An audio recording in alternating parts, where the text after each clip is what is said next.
जय हिंद दोस्तों, जय हिंद बच्चों। ज्योग्राफी का एग्ज़ाम अब नज़दीक है और अब हम ज्योग्राफी के अंदर फाइनली आपको जैसे कि पता है भी एमसीक्यू क्वेश्चन आएंगे, ऑब्जेक्टिव क्वेश्चन आने हैं। तो फाइनली अब हम चैप्टर वाइज एक बार और रिवीजन कर लेते हैं ऑब्जेक्टिव क्वेश्चनों का। आज हम आपके पहले और दूसरे दो चैप्टर के इम्पोर्टेंट एमसीक्यू जो क्वेश्चन हैं उनका अभ्यास करेंगे, तो रेडी हो जाइएगा। और उससे पहले आप सभी बच्चों को, सभी दर्शकों को राजस्थान दिवस की हार्दिक शुभकामनाएं। आज 30 मार्च है, राजस्थान का स्थापना दिवस है। और एक और इम्पोर्टेंट बात है, आज ही के दिन यानी 30 मार्च 2020 को आपके अपने इस प्रिय चैनल सिद्धि विनायक संगरिया का पहला वीडियो यूट्यूब चैनल के ऊपर अपलोड हुआ था। तो यानी आपके इस चैनल को आज 2 साल पूरे हो गए हैं। आप सबके सहयोग के लिए, आपके प्रेम के लिए आपको तहे दिल से शुक्रिया।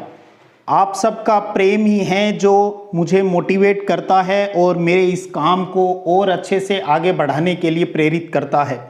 याद है मुझे अच्छे से 30 मार्च 2020 को कितनी मुश्किलों से, क्योंकि कभी डिजिटल प्लेटफॉर्म के ऊपर काम नहीं किया, पढ़ाते हुए बहुत साल हो गए, लेकिन डिजिटल प्लेटफॉर्म पर एक बंद कमरे में पढ़ाना बड़ा मुश्किल काम था।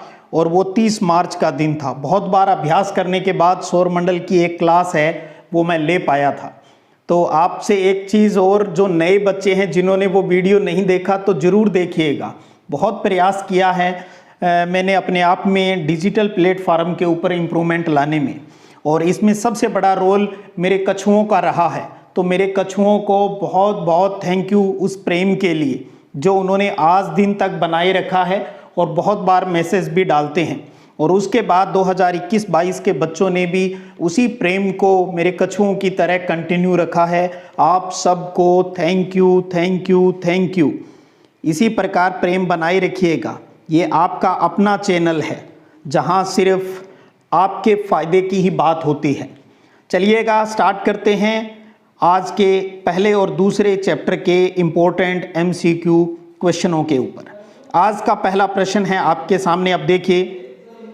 मानव भूगोल अस्थिर पृथ्वी और क्रियाशील मानव के बीच परिवर्तनशील संबंधों का अध्ययन है। मानव भूगोल की बहुत प्यारी डेफिनेशन है। ये कथन किस भूगोलवेता का है? ऑप्शन आपके सामने लिखे हुए हैं, रेडजेल, एलन सैम्पल, ब्लास या ग्रिफिथ टेलर। तो किसकी है ये परिभाषा? अच्छे से याद रखिएगा। परिभाषा देखकर देने वाले का नाम पूछा जा सकता है, या अगर वन लाइनर क्वेश्चन आ जाता है तो ऐसे पूछा जा सकता है, एलन सैम्पल की मानव भूगोल की परिभाषा लिखो। और अगर सिर्फ मानव भूगोल की परिभाषा पूछते हैं तो आपको जो भी याद है वो लिख दीजिएगा। तो सही आंसर क्या है इस प्रश्न का? एलन सैम्पल, यानी ऑप्शन 2, या आपके हिंदी के हिसाब से बात करें तो ब ऑप्शन इसका सही हो जाएगा, एलन सैम्पल। अगला प्रश्न देखिएगा दूसरा। मानव भूगोल की कौन सी संकल्पना प्रकृति की सर्वोच्चता में विश्वास करती है? बहुत सी मानव भूगोल की संकल्पनाएं हैं, उनमें से किसके अंदर नेचर को सर्वप्रमुख माना गया है? भी प्रकृति जो कहेगी वही सब कुछ होगा। पर्यावरणीय निश्चयवाद, संभववाद, नवनिश्चयवाद या प्रत्यक्षवाद? क्या होगा इसका सही आंसर? बिल्कुल सही, ऑप्शन 1 पर्यावरणीय निश्चयवाद। कई बार बच्चे पूछते हैं भी सर पर्यावरणीय निश्चयवाद की जगह अगर निश्चयवाद आ जाए तो एक ही बात है जी, पर्यावरणीय निश्चयवाद कहें या निश्चयवाद कहें। अगला प्रश्न देखिएगा तीसरा है कि रुको और जाओ निश्चयवाद विचारधारा का प्रतिपादन किसने किया था? बहुत प्यारा प्रश्न है। रेडजेल, सैम्पल, ब्लास या ग्रिफिथ टेलर? रुको और जाओ निश्चयवाद विचारधारा किसने दी है? देने वाले का नाम है ऑप्शन 4 सही, ग्रिफिथ टेलर। ये जो नव निश्चयवाद है अपनी वही विचारधारा है। नव निश्चयवाद कह दीजिए या रुको और जाओ निश्चयवाद है वो कह दीजिए, तो चौथा ऑप्शन इसका सही हो जाएगा। अच्छे से रिवाइज करते रहें। चौथा प्रश्न है कि मानव को प्रकृति के अनुसार स्वयं को ढाल लेने की प्रक्रिया क्या कहलाती है? अनुसरण, अनुग्रहण, प्राकृतिकरण या मानवीकरण? गौर कीजिएगा, मानव जब खुद को नेचर के अनुसार ढाल लेता है तो इसका मतलब नेचर जैसा चाह रही है वैसा हो रहा है। तो ये प्रक्रिया क्या कहलाती है? बिल्कुल सही, प्राकृतिकरण। प्राकृतिकरण, प्रकृति के अनुसार ढल गए भी। अगला प्रश्न है कि शिक्षा, स्वास्थ्य एवं आवास से संबंधित विचारधारा कौन सी है? शिक्षा, स्वास्थ्य और आवास की बात इसमें किसमें की जाती है? व्यवहारवादी, कल्याणपरक, आमूलवादी या रेडिकल? कौन सा होगा इसका सही उत्तर? तो सही उत्तर है कल्याणपरक। और एक नाम और ध्यान रखिएगा, कल्याणपरक विचारधारा को मानवतावादी विचारधारा भी कहा जाता है। मानवतावादी विचारधारा, कल्याणपरक या मानवतावादी विचारधारा, तो दोनों नाम याद रखिएगा, एक के ही नाम है। अगला प्रश्न है कि किस तत्व को माता प्रकृति कहते हैं? किस तत्व को माता प्रकृति कहते हैं? भौतिक पर्यावरण, सांस्कृतिक पर्यावरण, राजनीतिक पर्यावरण या औद्योगिक पर्यावरण? सिंपल सा क्वेश्चन है। वही बात समझिएगा जिसमें प्रकृति ही सब कुछ होती है, वही बात है। माता प्रकृति किसे कहते हैं? भौतिक पर्यावरण, फिजिकल जो एनवायरनमेंट होता है, जो फिजिकल कारक होते हैं, उनकी बात होती है। ऑप्शन 1 सही है।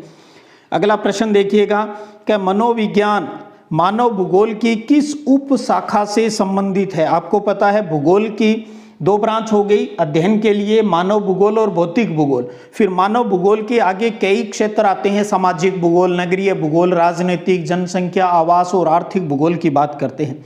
तो इसमें से प्रश्न है कि जो मनोविज्ञान है, साइकोलॉजी है, वो मानव भूगोल की कौन से उप क्षेत्र? आप ध्यान दीजिए, सामाजिक भूगोल जब आप पढ़ते हो तो उसके अंदर कई सब फील्ड्स और आते हैं, उनके आधार पर बताना है। तो सही उत्तर कौन सा है? नंबर 1 व्यवहारवादी भूगोल। ध्यान रखिएगा, बिहेवियरिज्म, यानी मानव किस प्रकार का आचरण करता है उस चीज़ों का अध्ययन भूगोल के संदर्भ में। 8वां प्रश्न है कि महामारी विज्ञान भूगोल की किस उप शाखा से संबंधित है? ये भी आपको बताना है भी किसके अंतर्गत आएगा। महामारी, जैसे अभी कोविड की बात करते हैं, एक महामारी है जो पूरी दुनिया में फैली, ये अगर भौगोलिक दृष्टि से पढ़ेंगे तो किस उप शाखा के अंदर पढ़ेंगे? क्या होगा सही आंसर? बिल्कुल मेडिकल भूगोल, यानी चिकित्सा भूगोल की बात आती है। थोड़ा सा गौर कीजिए, सब आपके याद किए हुए हैं, पहले पढ़े हुए हैं। अगला प्रश्न है कि निम्न में से कौन सा एक मानव भूगोल का उपागम नहीं है? कौन सा मानव भूगोल के अप्रोच के अंदर शामिल नहीं है? आपने अच्छे से पढ़े हुए हैं मानव भूगोल की जो क्रमिक विकास जब पढ़ते हैं तो उसकी कई अवस्थाएं, उपागमों को आपने पढ़ा है, उनके लक्षणों को पढ़ा है। तो कौन सा इसमें नहीं है? क्षेत्रीय विभिन्नता, मात्रात्मक क्रांति, स्थानिक संगठन, अन्वेषण और वर्णन, इनमें से कौन सा नहीं है? तो कौन सा नहीं है इसमें? तो बिल्कुल आपने सही सोचा होगा, और वो है मात्रात्मक क्रांति। ऐसा कोई उपागम इसके अंतर्गत शामिल नहीं रहता। अगला प्रश्न है कि मानव भूगोल में उत्तर आधुनिकवाद का प्रारंभ किस दशक से माना जाता है? बहुत प्यारा प्रश्न है। मानव भूगोल के अंदर उत्तर आधुनिकवाद का जो टाइम है वो कब से, किस दशक से माना जाता है? 1950, 70, 80 या 1990 के दशक में। जब आप मानव भूगोल के क्रमिक विकास को पढ़ते हैं प्रारंभिक उपनिवेशी युग से, तो लास्ट में कौन सा आता है? 1990 का दशक। तो चौथा ऑप्शन इसका बिल्कुल सही है, 1990 का दशक। अगला प्रश्न देखिएगा, मानव भूगोल की कौन सी विचारधारा ने मार्क्स के सिद्धांत का उपयोग किया है? बहुत प्यारा प्रश्न है। मानव भूगोल की किस विचारधारा ने मार्क्स के सिद्धांत का प्रतिपादन किया है, उपयोग किया है? मानवतावादी, कल्याणपरक, आमूलवादी या व्यवहारवादी विचारधारा?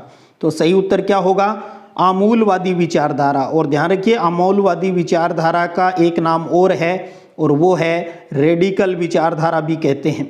कल्याणपरक के भी 2 नाम है, कल्याणपरक आ जाए चाहे मानवतावादी, और इसी तरीके से आमूलवादी का एक नाम और है रेडिकल। ध्यान रखिएगा, ये भी एक लाइन हमेशा ऊपर लिखी आती है, आपने देखा होगा मेरे PDF या नोट्स में, a little progress every day adds up to a big results. A little progress, एक थोड़ी थोड़ी प्रोग्रेस, प्रगति प्रत्येक दिन एक बड़ा परिणाम तैयार करने के लिए। गौर किया होगा कभी इसके ऊपर भी। अगला प्रश्न है कि निम्न कथनों में से कौन सा एक भूगोल का वर्णन नहीं करता है? समाकलात्मक अनुशासन है, ये बिल्कुल सही है। मानव और पर्यावरण के बीच अंतर संबंधों का अध्ययन है, ये भी सही है। जब आपके भूगोल में ये पूछ ले ना मानव भूगोल की परिभाषा लिखिए, तो मानव और पर्यावरण के बीच अंतर संबंधों का अध्ययन है। और तीसरा द्वैतता पर आश्रित, ये भी सही है। तो ऊपर वाले तीनों सही है। चौथा है कि प्रौद्योगिकी के विकास फलस्वरूप आधुनिक समय में प्रासंगिक नहीं है। प्रासंगिक है भाई, नहीं कैसे कह सकते हैं? तो इस ऑप्शन का सही उत्तर क्या हुआ? प्रश्न का ऑप्शन 4 इसका सही उत्तर है। अगला प्रश्न देखिएगा, क्या निम्न में से कौन सा एक भौगोलिक सूचना का स्रोत नहीं है? यात्रियों के विवरण, प्राचीन मानचित्र, चंद्रमा से चट्टानी पदार्थों के नमूने या प्राचीन महाकाव्य? कौन सा नहीं है? भौगोलिक सूचना का स्रोत ज्योग्राफिकल दृष्टि से बात करते हैं तो कौन सा आएगा इसमें? चंद्रमा से चट्टानी पदार्थों के नमूने, ये ज्योग्राफिकल नहीं है, पृथ्वी पर नहीं है जी ये। उसके बाद अगला प्रश्न है कि नवनिश्चयवाद विचारधारा किसने प्रस्तुत की थी? नवनिश्चयवाद, याद कीजिए एक पहले प्रश्न आया, रुको और जाओ, निश्चयवाद विचारधारा किसने दी? 3 मेन विचार आती है जो विचारधारा, जिसमें एक पर्यावरणीय निश्चयवाद है जिसमें प्रकृति सब कुछ होती है, एक संभववाद होता है जिसके अंदर मानव सब कुछ होता है, और तीसरा उनके मध्य मार्ग का ही ये नव निश्चयवाद जो कहता है भी प्रकृति की भी सुनो और उसके अंदर कुछ चेंज भी लाए तो वो मानव कर सकता है, तो ये वो विचारधारा है। सही उत्तर सबको अच्छे से पता है, ग्रिफिथ टेलर। उसके बाद अगला प्रश्न देखिएगा कि प्रकृति अवसर प्रदान करती है और मानव उसका उपयोग करता है और धीरे धीरे प्रकृति का मानवीकरण हो जाता है। मानव भूगोल की ये विचारधारा क्या कहलाती है? प्रकृति अवसर प्रदान करती है, मानव उसका उपयोग करता है और धीरे धीरे प्रकृति का मानवीकरण। 2 चीज आती है, एक तो मानव का प्रकृतिकरण और एक आता है प्रकृति का मानवीकरण।